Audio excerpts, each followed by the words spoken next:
இன்று மார்கழி 27ஆம் நாள். இன்றைய பாசுரத்தில் ஆண்டாள் தனது விரதத்தை முடித்து கிருஷ்ணனோடு அமர்ந்து உண்ணப் போகிறாள். கூடாரை வெல்லும் சீர் கோவிந்தா உன் தன்னை பாடி பறை கொண்டு யாம் பெரு சம்மானம். இந்த பாசுரத்தை கிருஷ்ணனின் வீரத்தை புகழ்ந்து சொல்லி ஆரம்பிக்கிறாள். எதிரிகளை வெற்றி கொள்ளும் சிறப்பு மிக்க கோவிந்தனை உன்னை நாங்கள் பாடி அருள் பெற இங்கு வந்துள்ளோம். நாடு புகழும் பரிசினால் நன்றாக சூடகமே தோல்வளையே தோடே செவிப்பூவே பாடகமே என்றனைய பல்கலனும் யாமணிவோம்.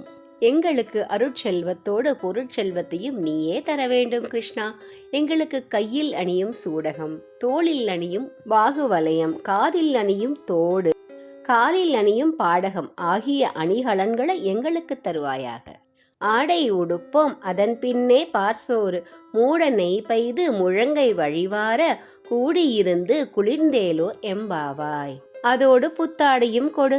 அதன் பிறகுதான் எங்கள் விரதத்தை நிறைவு செய்யும் வகையில் கூட்டமாக உன்னோடு அமர்ந்து கையில் நெய் வழிய பால் சோறு உண்போம் என்று இந்த பாசுரத்தை முடித்திருக்கிறார் ஆண்டாள்.